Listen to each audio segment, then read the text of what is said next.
Assalamualaikum warahmatullahi wabarakatuh. Bismillahirrahmanirrahim. Mari kita belajar mengenali diri, kata Sokrates. Tadi kan kita membahas pertanyaan siapa aku, huwia.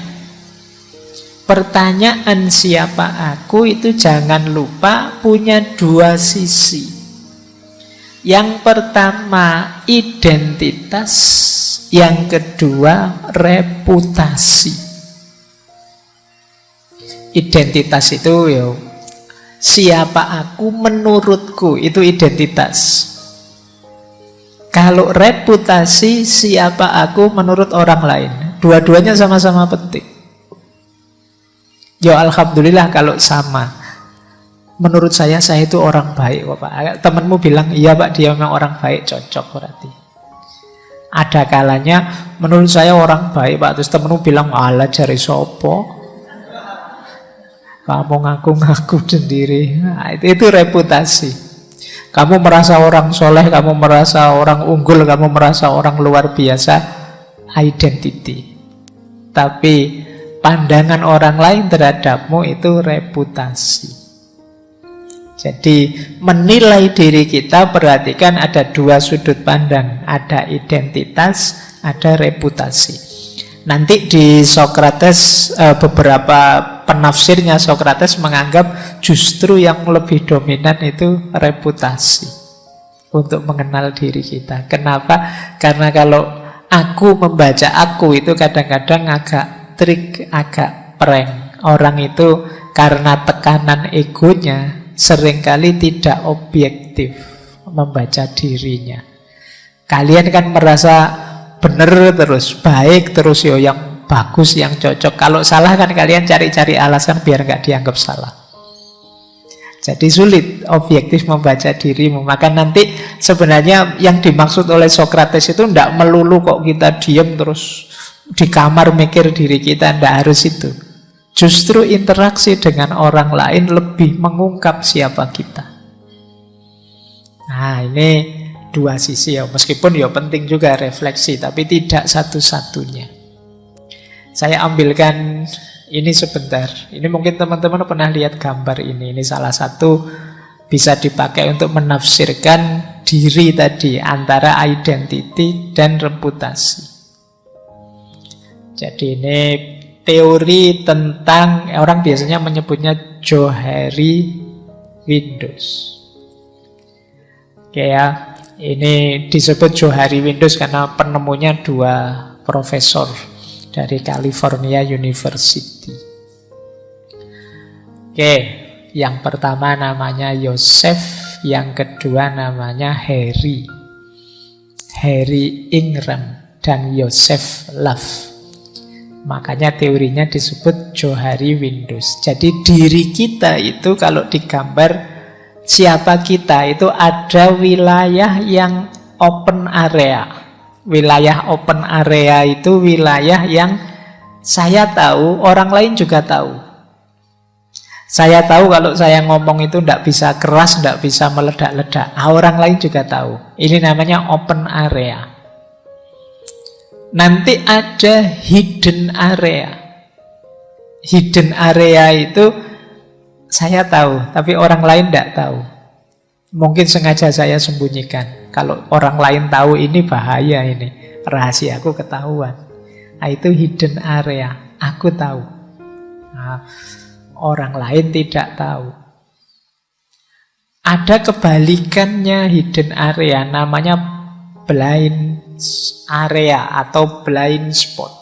Blind spot ini orang lain tidak tahu.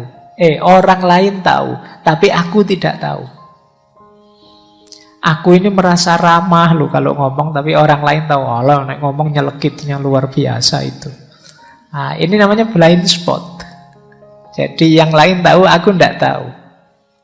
Ada yang lebih gelap lagi, dark spot, wilayah unknown. Orang lain tidak tahu, aku juga tidak tahu. Padahal itu ada dalam diriku. Nah, nanti kalian boleh setelah ini daftari ya. Yang orang tahu, aku tidak tahu. Yang orang coba saja.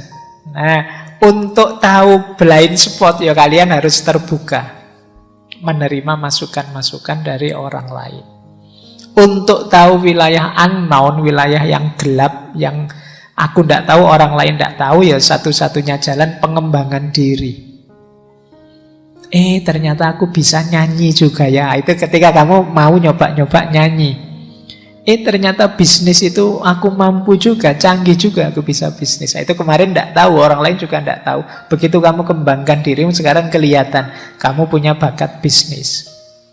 Tapi orang yang tidak mau berkembang, yang sudah macet, mandek, ya tidak akan kebuka wilayah yang tidak diketahui tadi. Nah, orang yang ramah, yang temannya banyak, itu lebih mudah bongkar blind spot yang orang lain tahu, kita tidak tahu. Oke, jadi ini cara kita mengenali diri. Ternyata diri kita itu ada yang semua orang tahu, kita tahu. Ada yang kita saja yang tahu. Ada yang orang lain tahu, kita tidak tahu. Ada yang semuanya tidak tahu, termasuk kita. Coba nanti setelah ini ya, kamu daftari kira-kira saya itu yang semua tahu apa, yang kira-kira orang ngerti semua apa. Syukur-syukur ada temanmu, mungkin teman sak kamar lah, untuk bongkar blind spot itu. Yang menurutmu aku ini orang kayak gimana sih? Nah, suruh dia jujur nanti biar kalian tahu, oh ternyata sama dengan yang aku tahu. Atau baru tahu saya kalau saya itu dianggap ceriwis, baru tahu saya kalau saya itu dianggap usil, baru tahu saya itu merasa soleh loh, tapi kok orang-orang anggapnya malah sok. Nah, ini blind spot. Orang lain tidak tahu, kita tahu. Orang lain tahu, kita tidak tahu. Kita semua tahu dan kita semua tidak tahu. Coba nanti kamu cermati, kenali dirimu. Ini kalau di psikologi namanya Johari Windows. Jadi jendela Johari, kan itu kan gambar kotak 4 kayak jendela. Johari itu singkatan penemunya. Baik, ini ilustrasi saja untuk memudahkan pengenalan diri versi Socrates. Nah, mengapa kemudian mengenali diri ini sulit dilakukan? Nah, ini coba kalian cermati ya, biar lebih mudah mengenali diri. Kesulitannya biasanya yang pertama, dorongan bawah sadar. Orang itu saya bilang tadi sering dikendalikan ego, di bawah ego yang tidak dia sadari. Sehingga sulit mengenali diri. Kita mengenali diri kan yang tampak saja, padahal kita itu dikendalikan oleh hal-hal yang tidak tampak. Jadi aslinya kita seperti apa tidak kelihatan karena kita sembunyikan di balik ego. Nah, ini yang membuat kita sulit mengenali diri. Yang kedua, pengaruh dari luar, tekanan dari luar. Nah, kita sebenarnya males ke masjid, tapi terus dimarahi sama orang tuamu. Orang sini itu kalau tidak ke masjid dianggap belum Islam beneran, tidak serius. Terus kamu terpaksa ke masjid. Jadi akhirnya apa? Malesmu tidak terdeteksi. Sehingga begitu jauh dari orang tua, aslinya kelihatan. Kalau pas di rumah rajin ke masjid, begitu di kos-kosan, wah, meskipun sudah di depan masjid, kamu milih pulang ke kos-kosan, sholat sendiri di kos. Nah, lebih aslinya kelihatan. Ketika ada tekanan dari luar, kamu berubah. Sehingga aslimu terkubur. Ini yang bikin kita sulit. Yang ketiga, tentu saja karena emosi dan ambisi. Orang yang tidak bisa mengontrol emosinya atau punya ambisi yang tidak bisa dia kendalikan, itu akan menyulitkan orang mengenali dirinya. Dia akan merasa selalu benar saja, selalu baik saja. Terus yang keempat, orang sulit mengenali diri karena keterbatasan pengalaman, sekaligus yang kelima keterbatasan pengetahuan. Orang itu kan kenal diri karena belajar dari pengalaman. Tapi banyak orang yang lebih suka di zona nyaman sehingga pengalamannya tidak tambah, ya itu terus, sehingga sulit ekspresi dirinya tampak. Dan sulitlah dia mengenali dirinya. Nah, karena pengalamanmu terbatas. Kamu belum mengalami ini, belum mengalami ini, belum mengalami ini, sehingga responmu belum kelihatan. Aslinya dirimu belum tampak. Kamu tidak pernah mengalami kan, sudah kuliah rajin-rajin nyusun tugas masih dapat nilai E misalnya. Karena kamu enak terus studimu. Nah, ini pengalaman dapat nilai E itu tidak menampakkan aslimu kalau pas mengalami yang seperti itu. Nah, ini namanya keterbatasan pengalaman. Setiap orang mengalami keterbatasan ini, maka ekspresi dirinya itu jadi tidak muncul sepenuhnya. Kita tidak bisa membaca diri kita secara utuh. Karena hidup kita selama ini lancar-lancar saja, kita tidak tahu bahwa kalau begitu mengalami masalah yang sulit, kita ini bisa kalap loh misalnya. Kita ini bisa lepas kontrol loh. Kita tidak pernah begitu karena kita tidak pernah mengalami situasi yang membuat kita lepas kontrol. Kalau kita sebenarnya pernah mengalami, mungkin kita bisa baca, wah saya harus hati-hati nih kalau marah. Ternyata saya itu kalau marah ngeri ya. Lepas kontrol saya itu ternyata. Saya tidak pernah mengalami yang begitu. Baru kali ini saya sadar, saya sendiri baru tahu kalau marah itu ternyata aku semengerikan itu. Nah, kita tidak pernah mengalami itu, maka kita tidak tahu kita punya potensi begitu. Juga keterbatasan pengetahuan. Ya, semakin ilmu kita terbatas, ya semakin sulit kita mengenali diri. Dan yang terakhir, kerumitan situasi. Kadang-kadang situasi hidup kita ini kompleks. Jadi kita sendiri sulit membacanya. Pak, saya tidak paham ini, Pak. Saya ini sedih, bingung, apa stres, apa kamu campur aduk, tidak karu-karuan. Situasinya memang rumit. Dibaca dari banyak perspektif bisa. Ya saya itu sejak kemarin memang gegeran terus sih Pak sama pasangan saya. Tapi apa putus lebih baik ya. Tapi kalau tidak putus gimana? Kalau putus, situasi kan kompleks.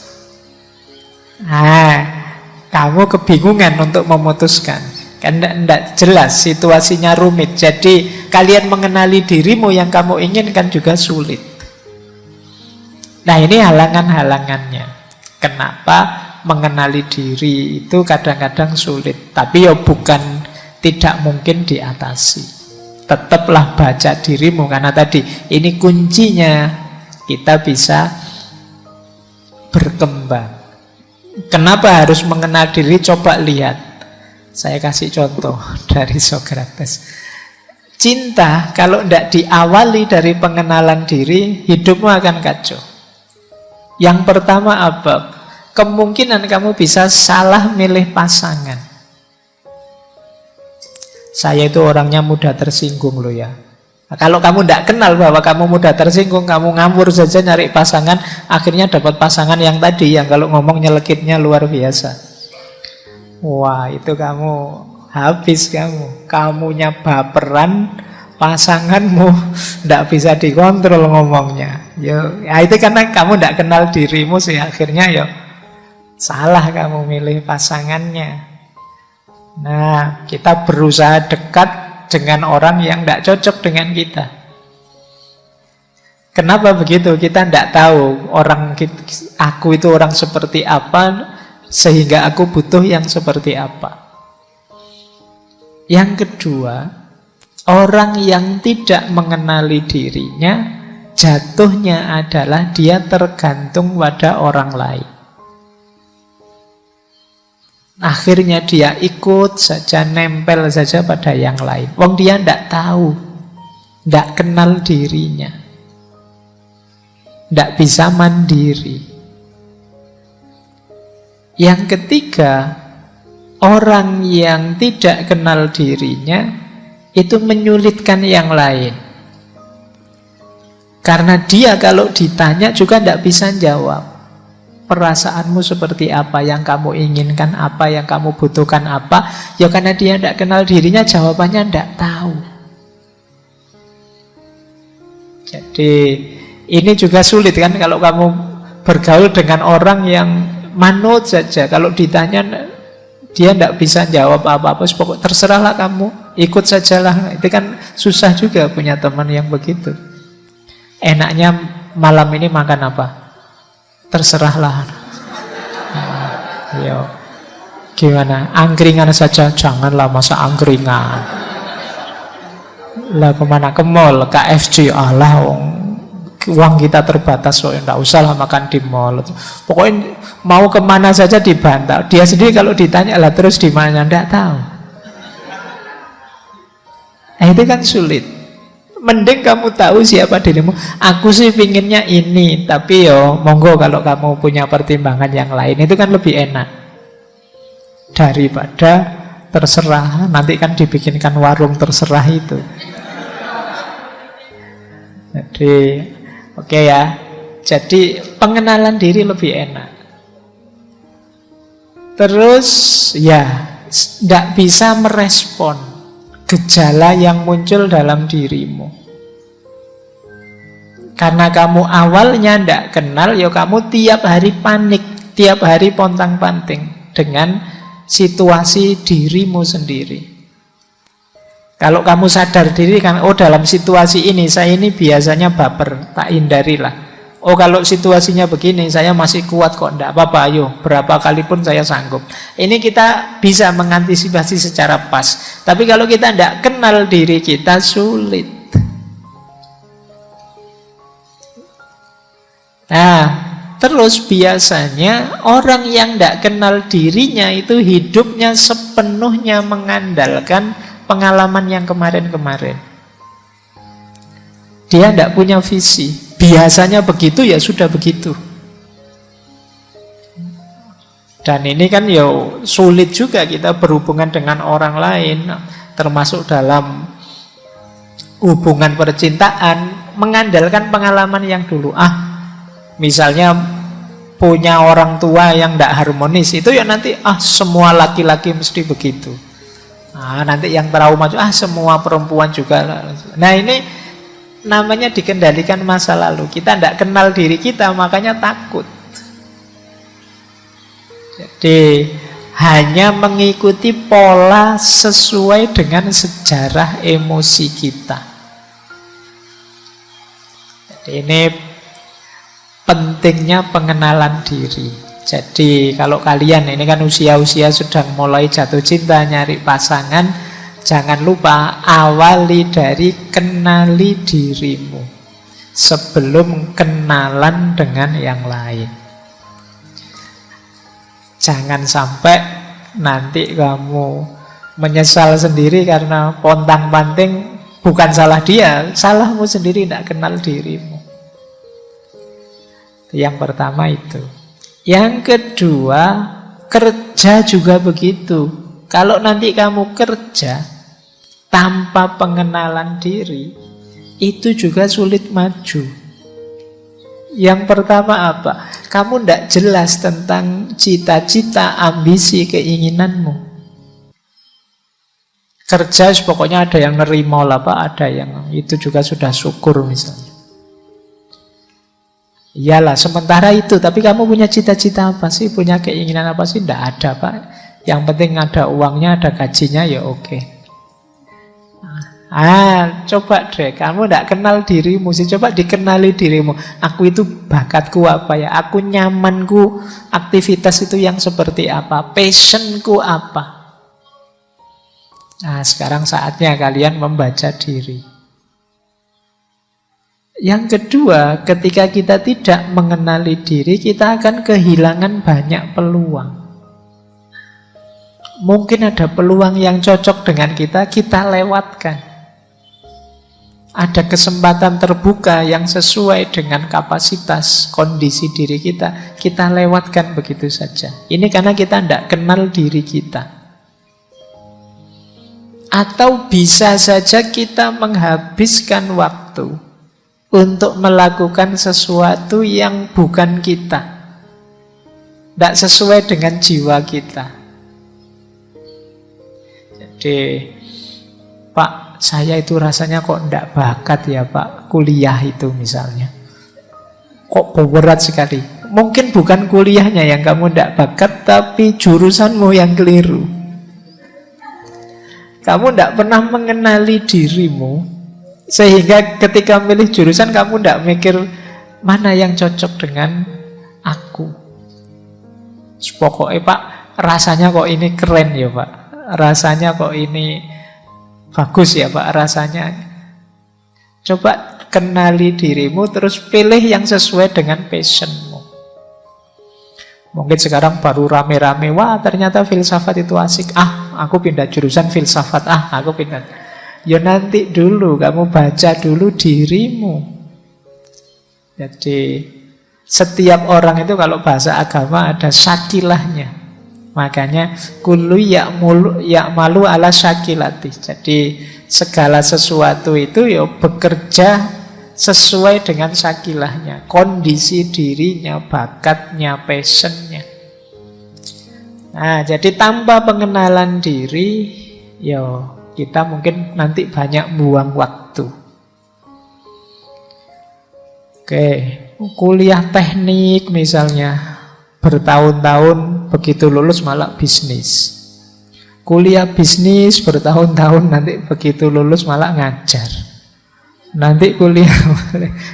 Jadi agak rumit. Coba dikenali dirinya dulu biar tidak banyak buang waktu. Orang yang tidak kenal diri juga seringkali jadi terlalu defensif.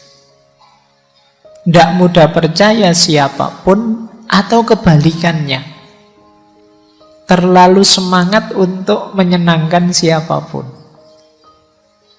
Ketika lahirnya ketakutan karena tidak mengenal diri, biasanya orang jadi defensif. Wah, ini jangan-jangan dia membohongiku, jangan-jangan dia menjajahku, jangan-jangan dia menipuku. Tapi karena sadar bahwa aku tidak kenal diriku, tidak tahu keinginanku, ada orang yang kemudian terlalu terbuka. Wah, aku harus ikut yang lain, aku harus gabung dengan yang lain, aku harus meniru yang lain. Jadi terlalu semangat untuk berhubungan dengan yang lain, tidak kontrol. Dan yang terakhir, ya karena tidak kenal diri, biasanya terus terjebak rutinitas. Pokoknya biasanya begitu-begitulah Pak, sudah lah Pak, tidak usah mikir aneh-aneh, nanti tambah ruwet. Nah, ini ciri-ciri ketika kita tidak kenal diri. Yuk ya, setelah ini kita coba kenali diri lah. Pakai kotak-kotak Johari Window tadi juga tidak apa-apa. Paling tidak kalian tahu passionku apa, bakatku di mana. Nah, hidup sosial juga begitu. Orang yang tidak kenal dirinya juga susah mengidentifikasi dirinya. Dia tidak sadar loh, gayamu itu sumbungi pol jane. Tapi dia tidak tahu. Kamu itu kemelindi jane, tapi kamu tidak sadar. Kamu itu caper sebenarnya. Kamu tidak tahu bahwa kamu itu caper. Dan lain sebagainya. Wong kamu tidak kenal dirimu. Kamu merasa, wah ini gaya tawadhu ini. Tapi padahal bagi temanmu itu gaya kemelindi luar biasa itu. Kamu nganggapnya tawadhu. Kenapa kamu tidak kenal dirimu? Mungkin kamu terlihat sombong, terlihat dingin, terlihat caper, terlihat pemalu, terlihat pemarah. Tapi kamu tidak sadar. Karena kamu tidak pernah introspeksi, tidak pernah mengenali dirimu. Yang kedua, biasanya cirinya kamu belum kenal dirimu apa? Kamu kesepian. Kamu merasa, ini orang-orang kok tidak ngerti aku ya. Tidak kenal diriku. Lah kamu sendiri juga tidak kenal dirimu. Maka responnya orang apapun tidak cocok. Kamu merasa tidak sesuai. Karena kamu juga tidak tahu yang cocok itu yang seperti apa. Segalanya jadi serba salah. Jadi kan kadang-kadang kita merasa ini kok jadi tidak beres semua, tidak enak semua, serba salah semua. Jangan-jangan saatnya kamu introspeksi, saatnya kamu merenungi dirimu. Siapa sih aku saat ini? Mungkin kemarin-kemarin aku sudah kenal, sekarang aku ini sudah tidak itu lagi. tapi belum pernah aku kenali diriku yang sekarang. Makanya mungkin kamu merasa kesepian. Wah, aku sudah berbuat banyak macam-macam, temanku kok cuek semua ya.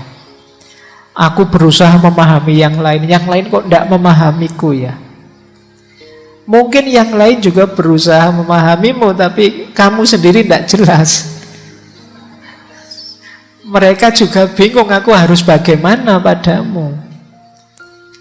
Jadi ini hidup sosial yang tanpa pengenalan diri. Ya, tentu saja kalau sudah kita tidak kenal diri kita, sulit kita berempati. Wong memahami diri sendiri saja kita sulit, apalagi memahami orang lain. Jadi ini kuncinya, pentingnya pengenalan diri. Makanya tadi kata Sokrates, kenali dirimu.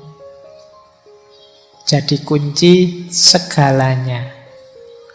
Nah, terus kata Sokrates, kalau sudah mengenali diri, dilanjutkan dengan penguasaan diri.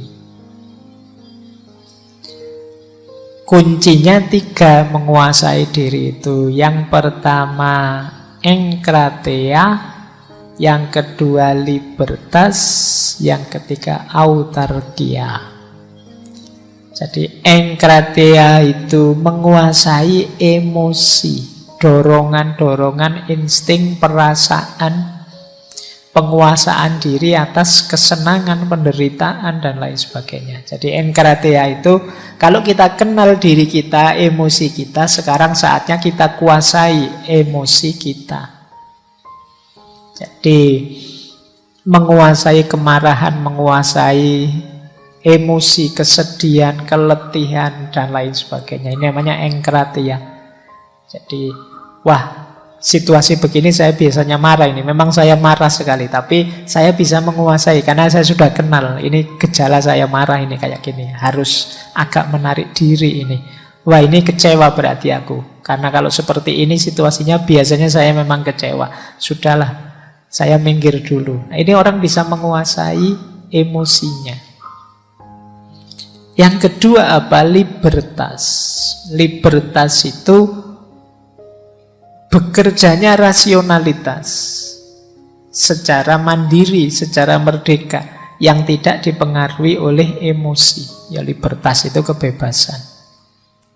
Emosi terkendali, akal sehat yang maju. Nah, ini libertas namanya.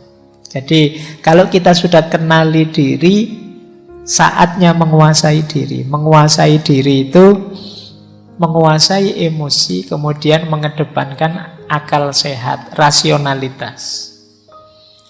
Dan yang ketiga, ini penyeimbangnya apa? Autarkia. Autarkia itu, ini yang sering saya pakai istilah tahu batas. Tahu batas itu menurut Sokrates, cirinya yang pertama mandiri dari pengaruh. Yang kedua, menjadikan akal budi, akal sehat sebagai satu-satunya jalan mencapai kebahagiaan. Jadi orang tahu batas itu akal budinya jalan dan tidak mudah terpengaruh. Baik, jadi setelah kita mengenali diri, kita kuasai diri. Kita lanjut ya. Nah, kalau sudah mengenali diri, menguasai diri, saatnya membentuk diri. Kita kenal siapa kita, kemudian kita kuasai diri kita. Kalau sudah, ayo kita bentuk diri kita. Ada beberapa faktor yang mempengaruhi pembentukan diri kita. Yang pertama, ideal yang kita impikan. Ideal itu macam-macam, misalnya jadi orang soleh, jadi patriot, jadi apa, itu namanya ideal. Ya rumus sederhananya kalau kayak kita waktu TK ditanya cita-citanya apa, kalau sulit jawab kan berguna bagi nusa, bangsa, agama, orang tua kayak gitu. Nah itu idealnya begitu. Jenisnya apa masih belum tahu. Jadi membentuk diri berarti mengarahkan diri kita pada ideal yang kita inginkan. Ini mempengaruhi, ideal-ideal mempengaruhi pembentukan diri. Yang kedua, peran yang kita mainkan. Jadi kebetulan casting saya sekarang jadi mahasiswa. Ya saya harus membentuk diriku jadi mahasiswa yang baik, yang ideal. Kebetulan peranku sekarang jadi dosen. Yo, saya harus membentuk diriku jadi dosen yang baik. Peranku sekarang jadi kakak, ya jadi kakak yang baik. Peranku sekarang jadi tetangga, jadilah tetangga yang baik. Ini fase pembentukan diri. Kemudian ada fase pembandingan dengan yang lain. Kita bandingkan, kalau kita misalnya tadi ideal dosen yang baik itu bagaimana? Boleh dengan cara membandingkan dengan yang lain. Oh, dulu idola saya dosen bapak itu luar biasa. Saya tak niru dia. Itu memudahkan pembentukan diri. Kemudian pengalaman hidup, sukses maupun gagal. Ini jadi pelajaran untuk membentuk diri. Kemudian komentar orang, jangan dicuekin.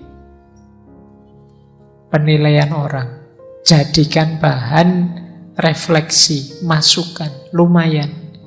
Kadang-kadang kita berpikir sendiri tidak ketemu-ketemu. Orang lain yang nemu kejelekan kita.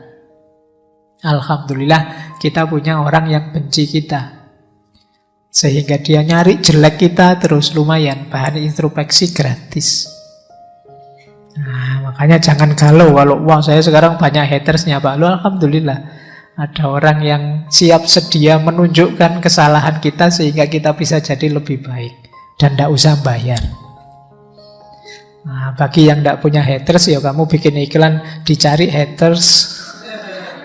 Sebulan honornya sekian, tugasnya menilai diriku ini sudah baik apa belum. Dan yang terakhir tentu saja budaya hidup sekeliling kita. Masyarakat kita juga punya ideal-ideal.